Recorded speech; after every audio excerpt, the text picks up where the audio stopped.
शांति सदन के आलीशान बरामदे में अब सन्नाटा पसरा रहता था।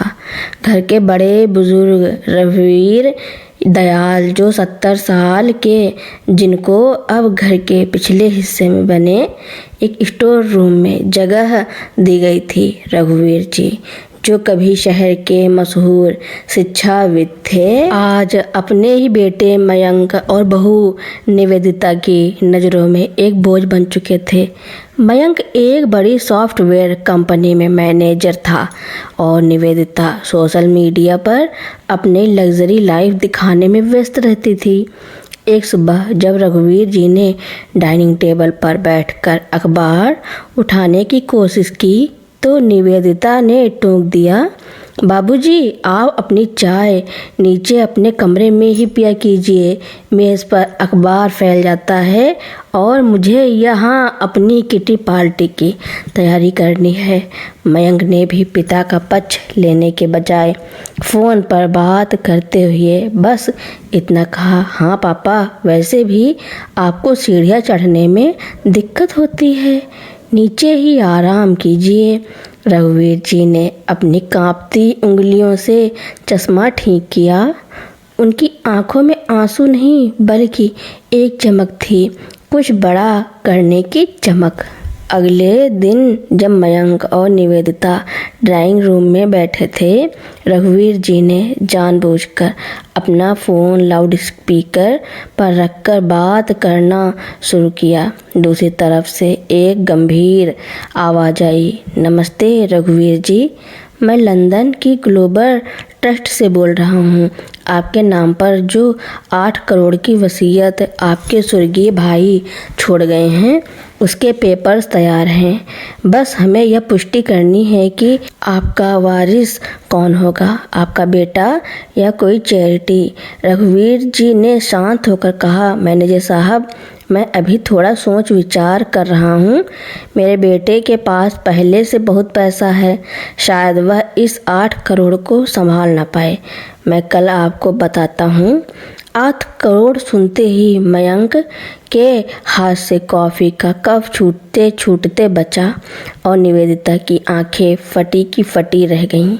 अगले ही घंटे में शांति सदन का माहौल बदल गया। निवेदिता खुद बादाम का हलवा लेकर रघुवीर जी के स्टोर रूम में पहुंची।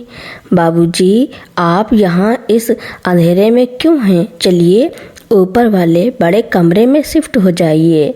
मयंक ने आपके लिए नया एसी और टीवी मंगवाया है। मयंक ने शाम को घर आते ही पिता के पैर छुए। पापा, मुझे माफ़ कर दीजिए, मैं काम के चक्कर में आपको समय नहीं दे पाया। अब से हम सब साथ डिनर करेंगे। रघुवीर जी मन ही मन मुस्कुरा रहे थे। उन्होंने देखा कि लालच कैसे पत्थर को भी पिघला देता है। एक हफ्ते बाद रघुवीर जी ने मयंक को बुलाया। बेटा, ये लंदन वाले पेपर्स हैं, मैंने इनमें तुम्हारा नाम लिख दिया है, बस ये आखिरी पन्ने पर साइन कर दो। मयंक ने बिना पढ़े लालच की पट्टी बांधकर साइन कर दिए। जैसे ही दस्तखत हुए, रघुवीर जी के पुराने दोस्त और वकील सक्सेना जी कमरे में दाखिल हुए। उन्होंने मयंक के हाथ से कागज़ लिया और उसे ज़ोर से पढ़ना शुरू किया। मयंक, तुमने अभी अभी अनकंडीशनल अपोलॉजी और गार्जियनशिप एग्रीमेंट पर साइन किए हैं। इसके तहत तुमने कानूनी तौर पर स्वीकार किया है कि तुमने अब तक अपने पिता के साथ बुरा व्यवहार किया और अब से उनकी हर सुविधा का ख्याल रखना तुम्हारी कानूनी जिम्मेदारी होगी। अगर तुमने दोबारा बदतमीजी की तो यह वीडियो सबूत के तौर पर कोर्ट जाएगा, जिसमें तुमने 8 करोड़ के लालच में पिता के पैर छुए थे। मयंक हक्का बक्का रह गया। लेकिन पापा, वो 8 करोड़? रघुवीर जी अपनी आराम कुर्सी पर शान से बैठ गए और बोले, बेटा, वो 8 करोड़ सिर्फ एक कल्पना थी, तुम्हारे लालच को मापने का एक पैमाना। मेरे भाई ने कोई वसीयत नहीं छोड़ी थी। वो कॉल मेरे दोस्त सक्सेना जी ने ही किया था। तुमने साबित कर दिया कि तुम्हें पिता की नहीं सिर्फ पैसों की कद्र है। रघुवीर जी ने मयंक को घर से नहीं निकाला, लेकिन उसे उसकी औकात दिखा दी। अब रघुवीर जी स्टोर रूम में नहीं बल्कि अपने घर के मालिक की तरह रहते थे। रघुवीर जी के उस खुलासे के बाद शांति सदन की हवा ही बदल गई थी। मयंक और निवेदिता के चेहरे पर जो रंगत 8 करोड़ के लालच में आई थी, वह अब शर्मिंदगी और हार की पीलाहट में बदल चुकी थी। लेकिन कहानी यहीं ख़त्म नहीं हुई। असली परीक्षा तो अब शुरू होनी थी। अगले 3 दिनों तक घर में अजीब सा सन्नाटा रहा। मयंक अब रघुवीर जी से नजरें नहीं मिला पा रहा था। निवेदिता, जो पहले रसोई में कदम नहीं रखती थी, अब चुपचाप खाना बनाकर रघुवीर जी के कमरे के बाहर रखा थी। उसे डर था कि अगर ससुर जी ने पुलिस को वो रिकॉर्डिंग दिखा दी या वकील सक्सेना जी ने कानूनी कार्रवाई आगे बढ़ा दी, तो समाज में उसकी हाई प्रोफाइल छवि मिट्टी में मिल जाएगी। चौथे दिन शाम को रघुवीर जी ने मयंक और निवेदिता को ड्राइंग रूम में बुलाया। वह अपनी उसी पुरानी आराम कुर्सी पर बैठे थे, लेकिन आज उनके हाथ में चश्मा नहीं बल्कि एक छोटा सा सूटकेस था। मयंक घबराते हुए आया। पापा, क्या आप हमें घर से निकाल रहे हैं? मैंने वकील साहब का नोटिस पढ़ लिया है। रघुवीर जी धीमे से मुस्कुराए। बेटा, घर ईंट पत्थर का होता है और परिवार यादों का। मैंने तुम्हें सबक सिखाने के लिए वो नाटक किया था, तुम्हें बेघर करने के लिए नहीं। लेकिन इस नाटक ने मुझे एक सच दिखा दिया कि तुम लोग मेरे साथ सिर्फ लालच की वजह से रह रहे थे। उन्होंने सूटकेस खोला। उसमें कुछ पुराने कपड़े और एक डायरी थी। मैं अगले 1 महीने के लिए तीर्थ यात्रा पर जा रहा हूँ, रघुवीर जी ने कहा, और इस 1 महीने में तुम दोनों इस घर में मालिक बनकर नहीं बल्कि किराएदार बनकर रहोगे। मैंने इस घर का एक हिस्सा एक रिटायर्ड फौजी और उनकी पत्नी को किराए पर दे दिया है। वे कल सुबह आ रहे हैं। निवेदिता हक्की बक्की रह गई। किराएदार? हमारे घर में अनजान लोग? रघुवीर जी ने सख्त लहजे में कहा, यह मेरा घर है बहू, और मैंने तय किया है कि अगले 1 महीने तक तुम दोनों को घर के सारे काम खुद करने होंगे। सफाई वाला, रसोइया और गाड़ी का ड्राइवर, सबकी छुट्टी कर दी गई है। जो किराया वो फौजी परिवार देगा, उससे मेरा यात्रा का खर्च निकलेगा। अगर 1 महीने बाद मुझे लगा कि तुम लोग एक परिवार की तरह रहना सीख गए हो, तो मैं वापस आऊँगा, वरना। रघुवीर जी ने अपनी बात अधूरी छोड़ दी और टैक्सी में बैठकर निकल गए। शुरुआत के 10 दिन मयंक और निवेदिता के लिए नर्क जैसे थे। निवेदिता को झाड़ू पोछा करना पड़ रहा था और मयंक को ऑफिस के बाद घर का राशन लाना पड़ता। ऊपर से वो फौजी परिवार बड़ा सख्त था। वे अनुशासन की बात करते और बार बार मयंक को याद दिलाते कि बुजुर्गों का आशीर्वाद ही घर की असली दौलत होती है।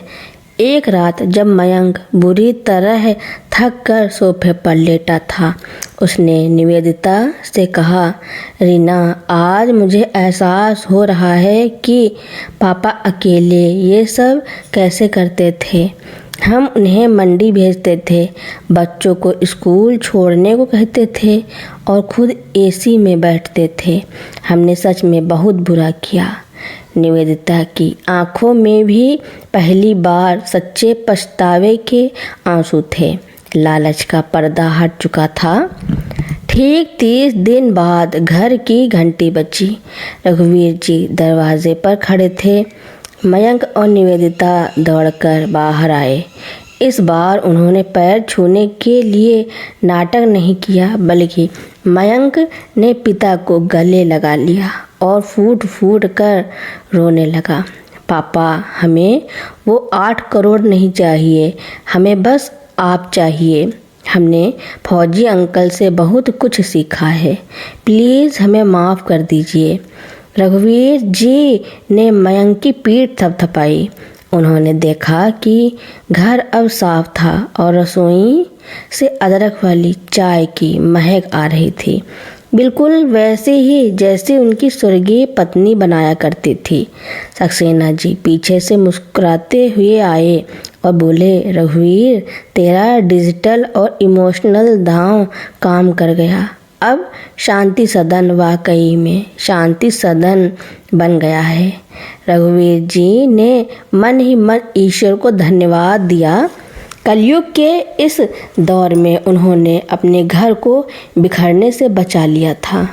रघुवीर जी के वापस आने के बाद घर का माहौल बदल तो गया था, लेकिन अभी एक बड़ी परीक्षा बाकी थी। मयंक और निवेदिता के व्यवहार में बदलाव आया था, पर क्या यह बदलाव स्थायी था या केवल कुछ दिनों का पश्चाताप?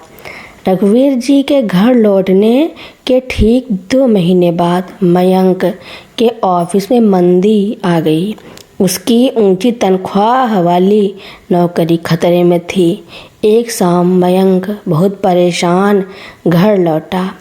निवेदिता ने जब कारण पूछा तो उसने बताया, कंपनी छटनी कर रही है। अगर मेरी नौकरी गई तो हमारी EMI और दिखावे वाली जिंदगी ताश के पत्तों की तरह बिखर जाएगी। निवेदिता घबरा गई। उसकी पहली सोच फिर से वही पुरानी थी। अब हमारा क्या होगा? क्या बाबूजी के पास सच में कुछ पैसे बचे हैं? रघुवीर जी अपने कमरे से सब सुन रहे थे।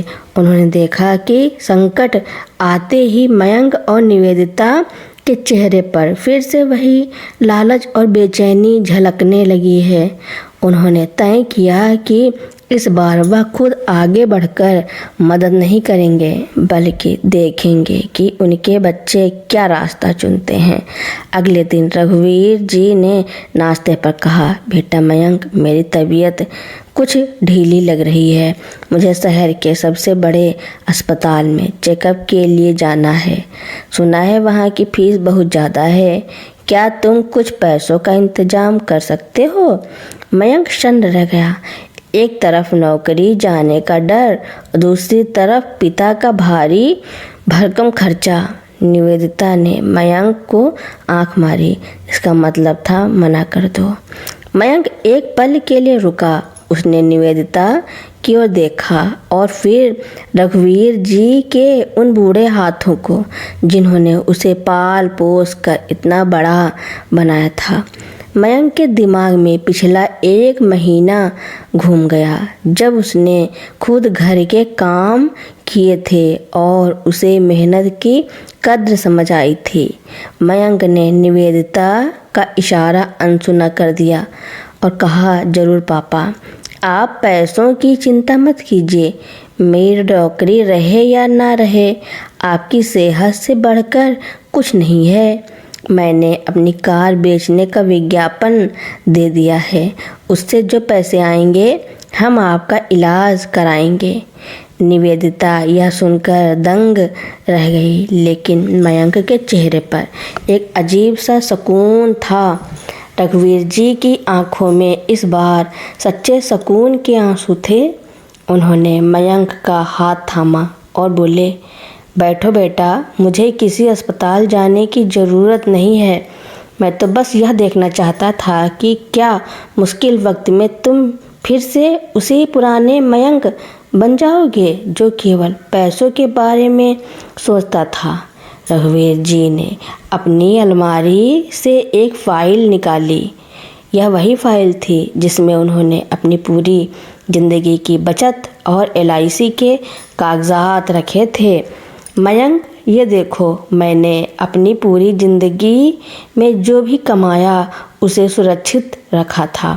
इसमें करीब 50 लाख रुपए की मैच्योरिटी है। यह पैसा मैंने तुम्हारे बुरे वक्त के लिए ही रखा था।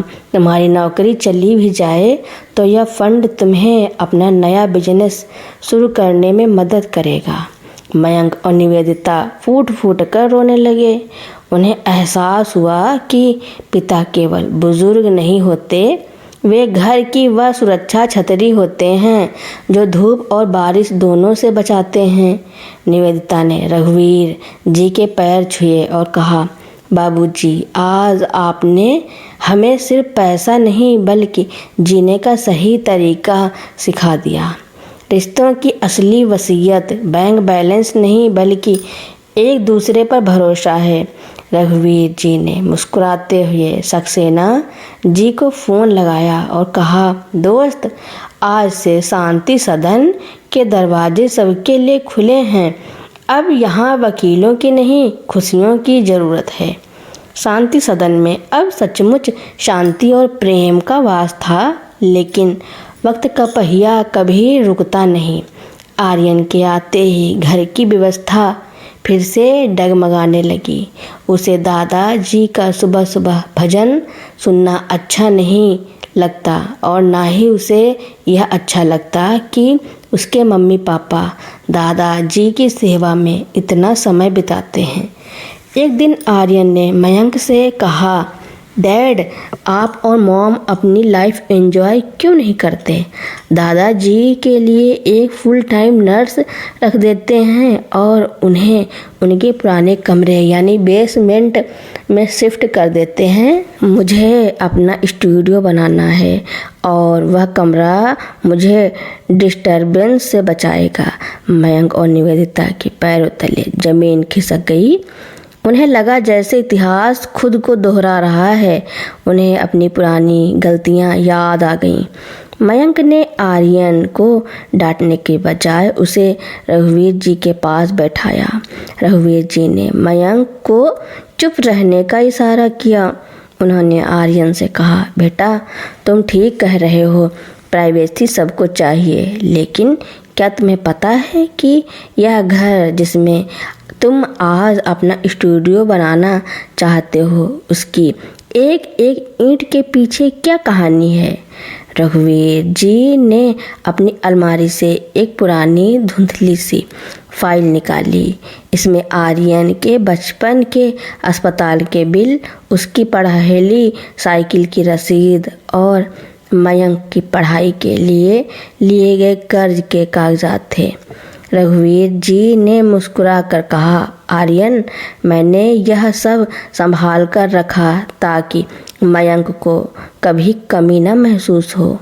आज तुम जो स्टूडियो बनाना चाहते हो उसके लिए पैसे मैं दूंगा, लेकिन एक शर्त पर। अगले 7 दिन तुम्हें मेरे साथ पुराने शहर के उस घर में रहना होगा जहां मैंने अपनी जवानी बिताई थी। आर्यन अनमने मन से दादा जी के साथ पुराने शहर के छोटे से घर में रहने गया। वहां उसने देखा कि लोग एक दूसरे की जिंदगी फिक्र करते हैं। उसने देखा कि दादाजी के पुराने दोस्त आज भी उन्हें कितना सम्मान देते हैं, क्योंकि दादाजी ने बुरे वक्त में सबकी मदद की थी। एक रात वहां बिजली कट गई। भीषण गर्मी थी। आर्यन परेशान हो उठा। तब रघुवीर जी ने हाथ वाले पंखे से उसे हवा करनी शुरू की। आर्यन ने झल्लाकर कहा, दादाजी, आप यह क्यों कर रहे हैं? आप सो जाइए। रघुवीर जी ने धीरे से कहा, बेटा, जब तुम छोटे थे और इन्वर्टर खराब हो जाता था तो तुम्हारी दादी और मैं पूरी रात ऐसे ही बारी बारी से तुम्हें हवा करते थे ताकि तुम्हारी नींद न टूटे। रिश्ते सस्पेंस से नहीं, सैक्रिफाइस से चलते हैं। आर्यन की आंखों में पहली बार अपनी जड़ों के प्रति सम्मान की चमक दिखी। उसे समझ आया कि उसके डैड और मॉम आज दादाजी की सेवा क्यों करते हैं, इसलिए नहीं कि उन्हें डर है, बल्कि इसलिए क्योंकि वे उस ऋण को चुका रहे हैं जो शब्दों में बयान नहीं किया जा सकता। जब वे वापस शांति सदन लौटे, आर्यन ने बेसमेंट में स्टूडियो बनाने का इरादा छोड़ दिया। उसने ड्राइंग रूम में दादाजी की एक बड़ी सी तस्वीर लगाई और उसके नीचे लिखवाया, इस घर की असली नींव। रघुवीर जी ने देखा कि उनके बेटे बहू के बाद अब उनका पोता भी संस्कार की डोर से बंध गया है। कलयुग के इस दौर में उन्होंने न केवल अपना घर बचाया, बल्कि अपनी आने वाली पीढ़ी को रिश्तों की वसीयत सौंप दी। अब शांति सदन में 3 पीढ़ियां एक साथ रहती थी। मयंक ने अपनी नई कंपनी शुरू की, निवेदिता ने बुजुर्गों के लिए एक NGO खोला और आर्यन ने अपने संगीत के जरिए रिश्तों की अहमियत के गाने गाए। शांति सदन में अब सब कुछ सामान्य था, लेकिन रघुवीर जी जानते थे कि असली शांति तब तक नहीं आती जब तक वह समाज के उन बुजुर्गों के काम न आए जो आज भी उसी स्टोर रूम वाली जिंदगी में घुट रहे हैं जिसमें वह कभी थे। एक सुबह रघुवीर जी ने मयंक और निवेदिता को अपने पास बुलाया। उनके चेहरे पर एक दृढ़ संकल्प था। बेटा, तुमने और आर्यन ने मुझे जो सम्मान दिया उससे मेरा बुढ़ापा सुधर गया, लेकिन मेरे उन दोस्तों का क्या जिनके बेटे आज भी उन्हें दवा के लिए तरसाते हैं। मैंने तय किया है कि मैं अपने हिस्से की ज़मीन बेचकर शहर में एक सिल्वर क्लब बनाऊंगा, एक ऐसी जगह जहां बुजुर्ग सिर्फ रहने नहीं बल्कि शान से जीने आए। मयंक ने तुरंत कहा, पापा, ज़मीन बेचने की क्या ज़रूरत है? मैं और आर्यन इसमें निवेश करेंगे। हम इसे एक ऐसा केंद्र बनाएंगे जहां बुजुर्ग अपनी कला, अपना अनुभव और अपनी कहानियां नई पीढ़ी को बेच सके। कुछ ही महीने में सिल्वर क्लब बनकर तैयार हो गया। यह कोई वृद्धाश्रम नहीं था, बल्कि एक हाई टेक हब था। एक दिन वहाँ एक बुजुर्ग दीनदयाल जी रोते हुए आए। उनके बेटे ने धोखे से उनके सारे बैंक फिक्स डिपॉजिट अपने नाम करवा लिए थे और अब उन्हें घर से निकाल रहा था। रघुवीर जी ने दीनदयाल जी का हाथ थामा और बोले, चिंता मत करो दोस्त, अब शांति सदन का कानून चलेगा। रघुवीर जी ने मयंक और आर्यन की मदद ली। आर्यन ने अपने सोशल मीडिया पर एक लाइव वीडियो चलाया जिसमें दीनदयाल जी के बेटे की करतूतें दिखाई गईं। मयंक ने कानूनी नोटिस भिजवाया। जब उस बेटे को पता चला कि रघुवीर जी के पीछे पूरा शहर और कानूनी ताकत खड़ी है, तो वह गिड़गिड़ाता हुआ क्लब पहुंचा। रघुवीर जी ने उस बेटे को जेल भेजने के बजाय एक अनोखी सजा दी।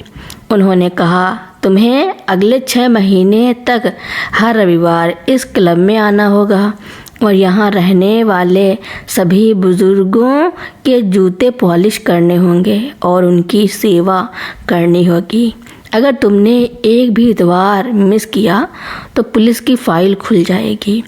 वह बेटा शुरू में शर्मिंदा था, लेकिन धीरे धीरे बुजुर्गों के सानिध्य में उसका अहंकार पिघलने लगा।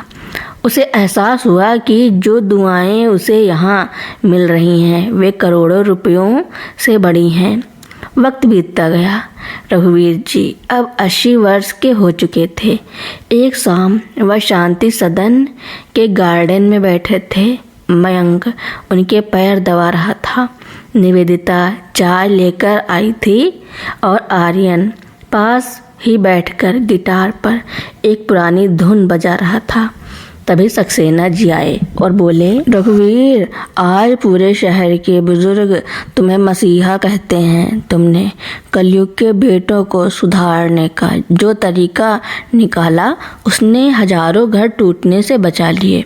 रघुवीर जी ने आसमान की तरफ देखा और अपनी स्वर्गीय पत्नी को याद करते हुए बुदबुदाए, सुमित्रा, आज मेरी शाम वाकई सुहानी है।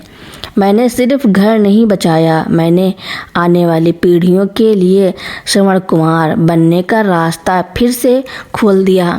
शांति सदन की कहानी अब एक ऐसे मोड़ पर पहुंच गई थी जहां रघुवीर जी केवल एक पिता नहीं बल्कि पूरे शहर के लिए न्याय का प्रतीक बन चुके थे। सिल्वर क्लब की सफलता के 1 साल बाद एक दोपहर शांति सदन के दरवाजे पर एक अधेड़ उम्र का व्यक्ति फटे हाल कपड़ों में खड़ा था। वह कोई और नहीं, रघुवीर जी का छोटा बेटा सुमित था, जो 10 साल पहले घर के गहने और पैसे चोरी करके भाग गया था और जिसका परिवार से कोई संपर्क नहीं था। सुमित को देखते ही मयंक का खून खौल उठा। तुम यहाँ किस मुंह से आए हो? तुमने माँ के गहने चुराए, पापा को जीते जी मार दिया। निकल जाओ यहाँ से।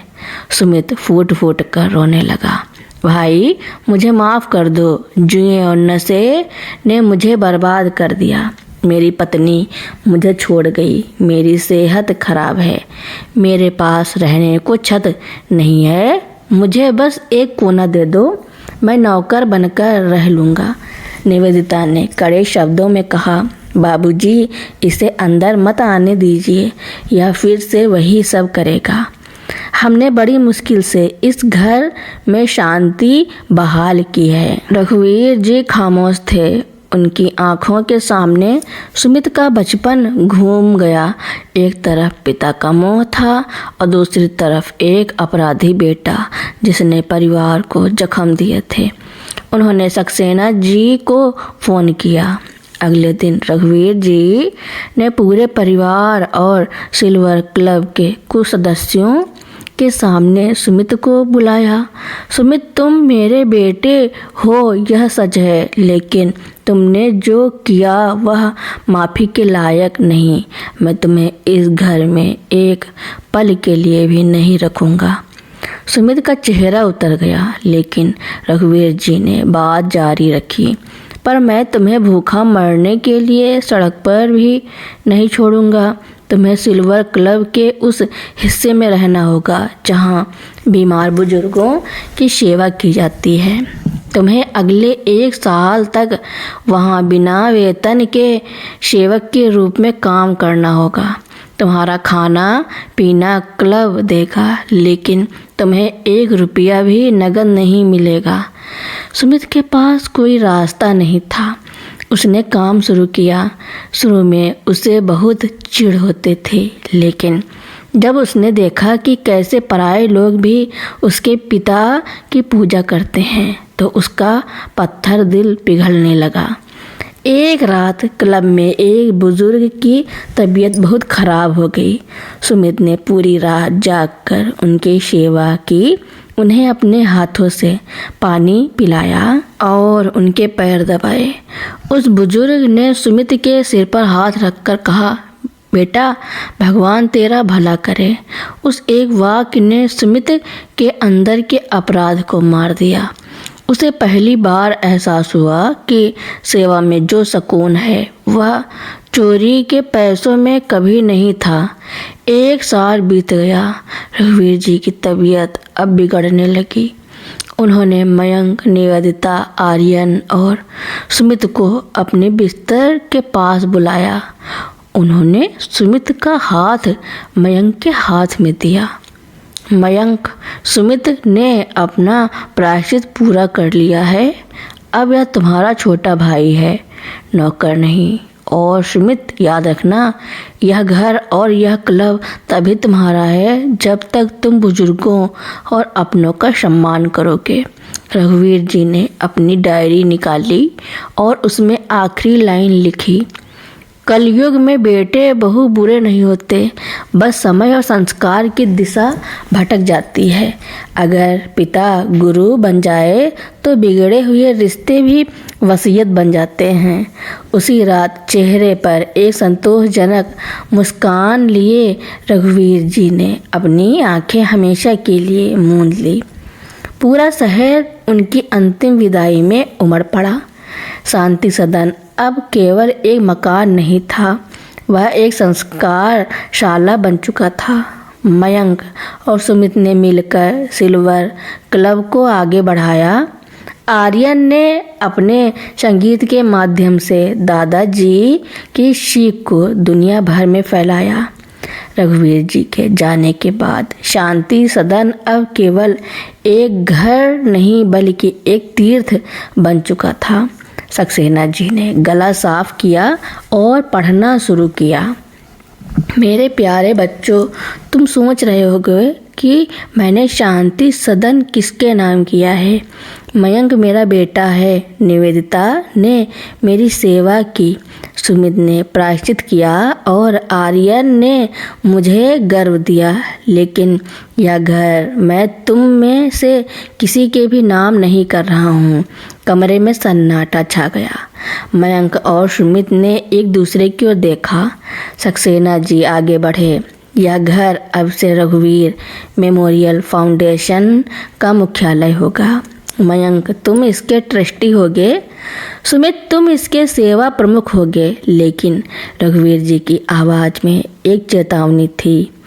तुम दोनों को इस घर में रहने का अधिकार तभी तक है जब तक तुम दोनों एक ही चूल्हे पर बना खाना साथ खाओगे। जिस दिन इस घर में 2 रसोइयाँ बनी या दीवारों पर बंटवारे की लकीर खिंची, उसी दिन यह घर एक सरकारी अस्पताल को दान कर दिया जाएगा।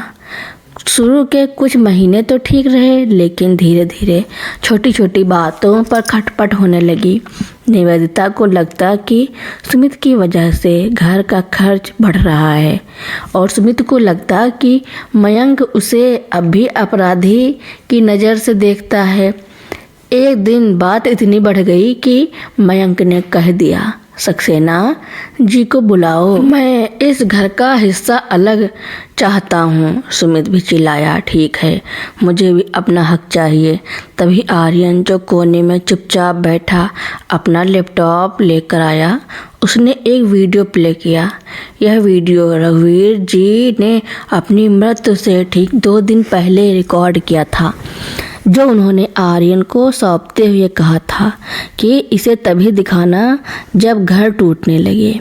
वीडियो में रघुवीर जी बहुत कमज़ोर दिख रहे थे। उन्होंने कहा, मयंक, सुमित, मुझे पता था कि तुम फिर से लड़ोगे। इंसान का स्वभाव नहीं बदलता। लेकिन क्या तुम्हें पता है कि तुम्हारी माँ ने मरते वक्त मुझसे क्या मांगा था?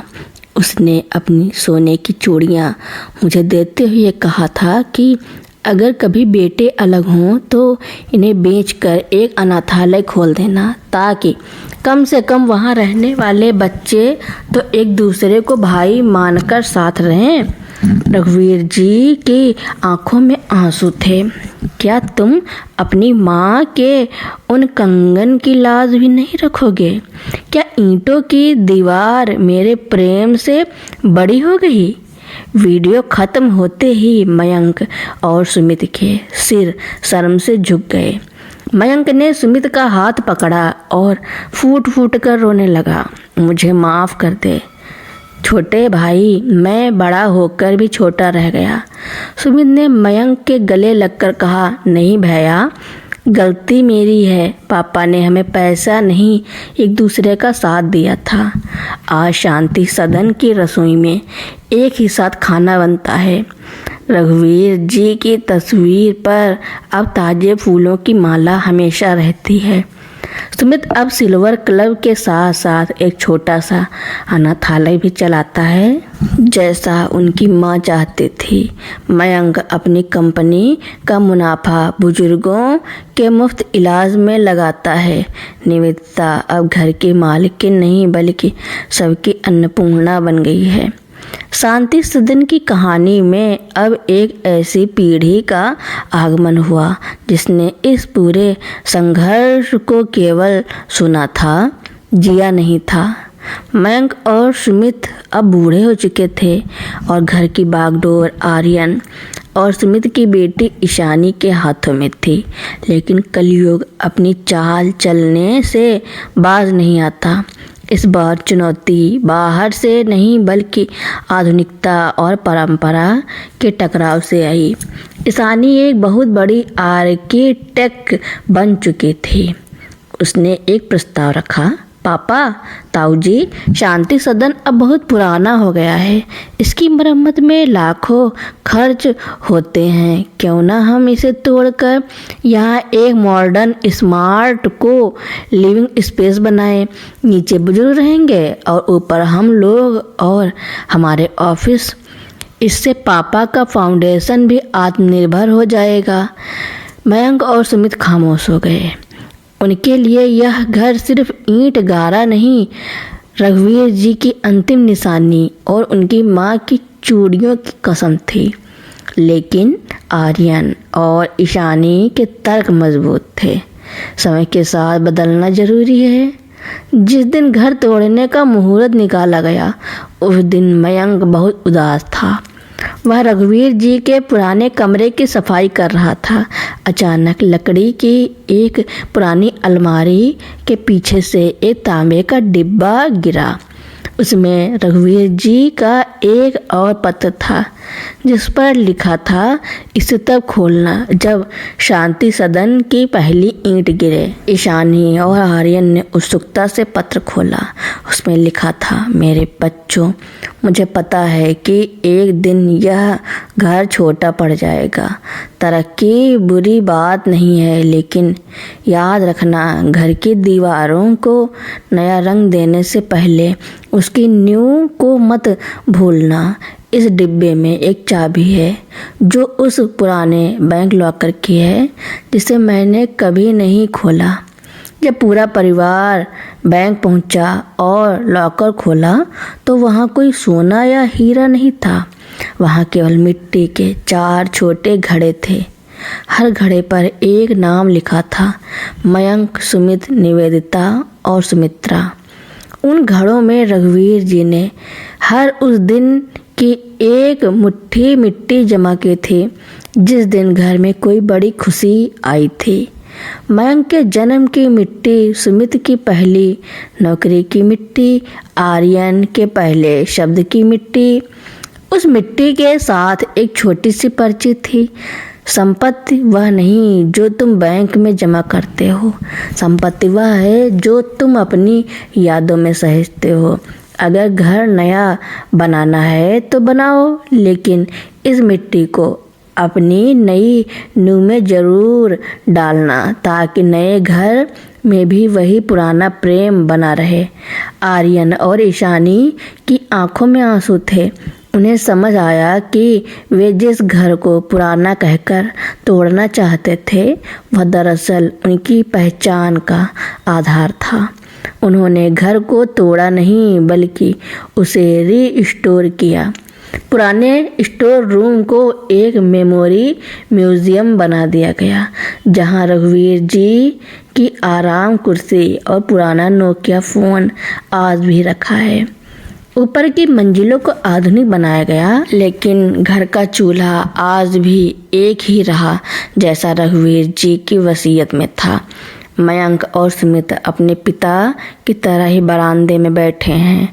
ईशानी का छोटा बेटा दौड़ कर आता है और मयंक के घुटनों पर सिर रखकर कहता है, बड़े दादा जी, मुझे रघुवीर बाबा की कहानी सुनाओ ना। मयंक मुस्कुराता है और कहानी शुरू करता है। एक समय की बात है, एक बेटा और बहू थे। शांति सदन की दीवारें आज भी मुस्कुरा रही हैं।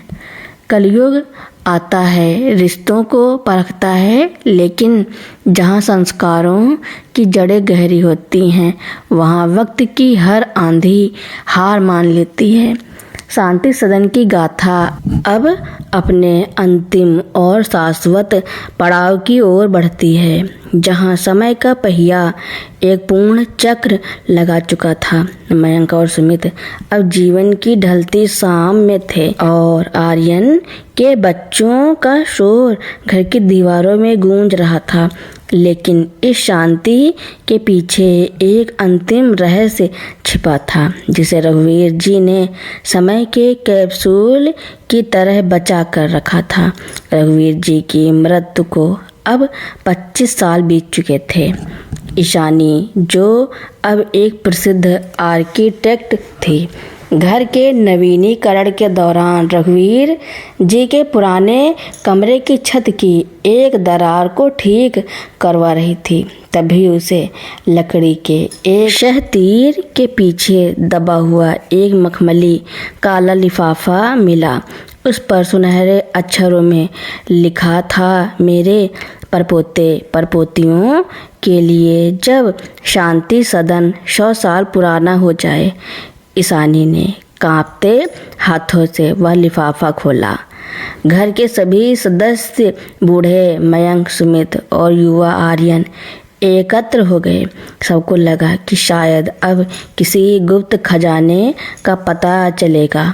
लिफाफे के अंदर कोई नक्शा या चाबी नहीं थी। उसमें रघुवीर जी के हाथ से लिखे हुए 10 पत्र थे। हर पत्र एक अलग स्थिति के लिए था। नंबर 1, जब घर में कोई बीमार हो और पैसा कम हो। नंबर 2, जब 2 भाइयों के बीच अहंकार की दीवार खड़ी हो जाए। नंबर 3, जब अगली पीढ़ी को लगे कि पुराने लोग बेकार हैं। सबसे ऊपर वाले पत्र में लिखा था, मेरे बच्चों, खजाना वह नहीं होता जो तिजोरी में बंद हो। खजाना वह है जो तुम एक दूसरे के लिए छोड़ते हो। इस लिफाफे में एक अदृश्य वसीयत है। मैंने अपनी पूरी संपत्ति का 10% एक ऐसे फंड में जमा किया था जिसे केवल तभी निकाला जा सकता है जब परिवार का कोई सदस्य समाज सेवा के लिए अपना करियर छोड़ने को तैयार हो। ईशानी, जो अपनी चमक दमक वाली कारपोरेट लाइफ से थक चुकी थी, उसने पत्र पढ़कर अपनी आंखों के आंसू पोंछे। उसने मयंक और सुमित की ओर देखा और कहा, ताऊजी, पापा, मैं अपनी आर्किटेक्चर फर्म छोड़ रही हूँ। मैं दादा जी के वसी सिल्वर क्लब और शांति सदन को एक विरासत स्कूल में बदलना चाहती हूँ। एक ऐसी जगह जहाँ शहर के अनाथ बच्चे आएं और हमारे घर के बुजुर्ग उन्हें अपनी कहानियाँ, हुनर और संस्कार सिखाएं। मयंक की आंखों में चमक आ गई। यही तो रघुवीर जी चाहते थे, पीढ़ियों का मिलन। आज शांति सदन केवल एक घर नहीं है, यह एक ऐसा संस्थान बन गया है जहां दीवारें नहीं पुल बनाए जाते हैं, जहां सुबह का नाश्ता 80 साल के दादाजी और 8 साल का अनाथ बच्चा एक साथ करते हैं, जहां कलयुग के बेटे बहू शब्द एक पुरानी कहानी बन गए हैं, क्योंकि अब वहाँ सिर्फ रिश्तों के रक्षक रहते हैं। उनके हाथ में वही पुराना नोकिया फ़ोन नहीं, बल्कि अब उनके परिवार के एकजुट हाथ हैं। शांति सदन की गाथा अब अनंत काल की ओर बढ़ चुकी थी। समय के साथ शांति सदन केवल एक इमारत नहीं, बल्कि एक विचारधारा बन गया था। ईशानी द्वारा शुरू किया गया विरासत स्कूल अब पूरे देश के लिए एक मॉडल बन चुका था, जहां बुजुर्गों का अनुभव और बच्चों की ऊर्जा एक साथ बहती थी। रघुवीर जी की मृत्यु के 50 वर्ष बाद जब शांति सदन अपनी शताब्दी मना रहा था, तब आर्यन के पोते कबीर को नवीनीकरण के दौरान जमीन के नीचे एक छोटा सा चांदी का संदूक मिला। पूरा शहर और रघुवीर जी की चौथी पीढ़ी वहां जमा थी। सबको लगा कि शायद इसमें कोई बड़ी वसीयत या सोने के सिक्के होंगे, लेकिन जब संदूक खुला तो उसमें से 3 चीज़ निकली। नंबर 1, रघुवीर जी का वह पुराना नोकिया फ़ोन। नंबर 2, उनकी पत्नी सुमित्रा जी की एक पुरानी पायल। नंबर 3, और एक अंतिम पत्र जिसका शीर्षक था भविष्य के बेटों और बहुओं के नाम। कबीर ने वह पत्र ऊंची आवाज़ में पढ़ा। रघुवीर जी की आवाज़ मानो हवाओं में गूंज उठी। मेरे प्यारे बच्चों, अगर तुम यह पढ़ रहे हो तो इसका मतलब है कि शांति सदन की नींव अभी भी मजबूत है। तुम सोच रहे होगे कि मैंने यह पुराना फ़ोन और पायल क्यों रखी। यह फ़ोन उस डर का प्रतीक है जो मैंने तब महसूस किया था जब मुझे लगा कि मेरा अपना बेटा मुझे छोड़ देगा, और यह पायल उस प्रेम का प्रतीक है जिसने मुझे लड़ने की शक्ति दी। पत्र में आगे लिखा था, जीवन में 2 ही चीज़ें तुम्हें भटकने से बचाएंगी। कबीर जो एक AI इंजीनियर था और उसने उस पुराने नोकिया फ़ोन को चार्ज करने की कोशिश की। जैसे ही फ़ोन ऑन हुआ उसमें एक वॉइस मैसेज बजा। वह रघुवीर जी की अपनी आवाज़ थी जो उन्होंने मरते वक्त रिकॉर्ड की थी। बेटा मयंक, सुमित, अगर तुम साथ हो तो मैं स्वर्ग में भी मुस्कुरा रहा हूँ, और अगर तुम अलग हो तो याद रखना, दीवारें मकान बनाती हैं लेकिन दरारें उसे खंडहर कर देती हैं। लौट आओ एक दूसरे के पास। आज शांति सदन के आंगन में रघुवीर जी की एक आदमकद प्रतिमा लगी है, लेकिन वह पत्थर की नहीं बल्कि डिजिटल स्क्रीन की है, जहां हर रोज़ सुबह रघुवीर जी की आवाज़ में एक सुविचार गूंजता है। शहर के हर घर में अब एक नियम बन गया है कि चाहे कितनी भी तरक्की हो जाए, दिन का एक खाना पूरे परिवार के साथ होगा। रघुवीर जी ने साबित कर दिया कि इंसान मर जाता है, लेकिन उसके द्वारा बोए गए संस्कारों के बीज सदियों तक फल देते रहते हैं। शांति सदन की यह महागाथा अब समय की सीमाओं को पार कर एक लोक कथा बन चुकी थी। 150 साल बीत चुके थे, शहर बदल गया था, तकनीक बदल गई थी, और अब लोग मंगल ग्रह पर बस्तियां बसाने की बातें कर रहे थे। लेकिन शांति सदन आज भी अपनी उसी जगह पर अडिग खड़ा था, जैसे कोई ऋषि ध्यान मुद्रा में बैठा हो। अब शांति सदन एक स्मार्ट हेरिटेज होम था। घर की दीवारों में रघुवीर जी की यादों और उनके संस्कारों को एक AI के रूप में संरक्षित किया गया था, जिसे घर के बच्चे प्यार से रघु बा कहते थे। जब भी परिवार का कोई सदस्य लालच में आता या किसी बड़े का अपमान करता, घर की लाइटें धीमी हो जाती और रघुवीर जी की वही पुरानी भारी आवाज़ गूंजती, बेटा नींव कमज़ोर हो रही है, संभाल लो। शहर की सरकार ने प्रस्ताव रखा कि शांति सदन को हटाकर वहां से एक हाई परलूप निकाला जाएगा। बदले में परिवार को अरबों रुपए और दूसरे ग्रह पर एक आलीशान महल देने का वादा किया गया। रघुवीर जी की 7वीं पीढ़ी के वारिस अद्वैत ने इस पर विचार करना शुरू किया। उसे लगा कि एक पुरानी इमारत के लिए इतना बड़ा अवसर छोड़ना बेवकूफ़ी है। जिस रात अद्वैत कागजात पर साइन करने वाला था, घर का सिस्टम अचानक हैक हो गया। टीवी, होलोग्राम और फ़ोन सब पर एक ही दृश्य चलने लगा। वह दृश्य 150 साल पुराना था। रघुवीर जी का वह पुराना नोकिया फ़ोन जिसे कबीर ने सुरक्षित किया था, उसके अंदर की एक डिलीट की गई फाइल रिकवर हो गई थी। वह रघुवीर जी का एक गुप्त वीडियो संदेश था जिसे उन्होंने अपनी मृत्यु के कुछ घंटों पहले रिकॉर्ड किया था। वीडियो में रघुवीर जी ने कहा, अद्वैत या जो भी मेरा वारिस यह देख रहा है, तुम सोच रहे होगे कि यह पुरानी ईंटें क्यों जरूरी हैं। बेटा, इस घर के नीचे मैंने कोई सोना नहीं दबाया, लेकिन इस घर की ज़मीन के नीचे शांति विला के उन बुजुर्गों की अस्थियां और यादें हैं जिन्होंने अपना सब कुछ समाज को दिया। अगर तुम इस मिट्टी को बेच दोगे तो तुम अपनी आत्मा बेच दोगे। पैसा तुम्हें सुविधा दे सकता है, लेकिन सुकून सिर्फ अपनी जड़ों में मिलता है। अद्वैत ने साइन करने से मना कर दिया।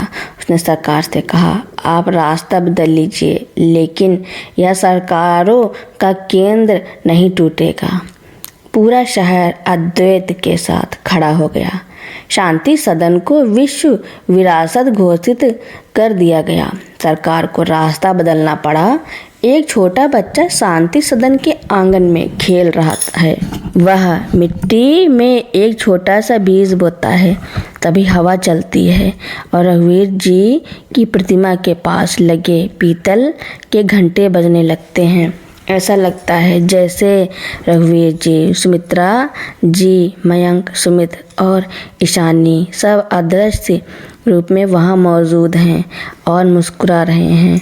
शांति सदन की गाथा अब समय और अंतरिक्ष की सीमाओं को लांघकर एक ब्रह्मांडीय सत्य बन चुकी थी। अब वह केवल एक घर नहीं बल्कि एक चेतना थी। सैकड़ों साल बीत चुके थे।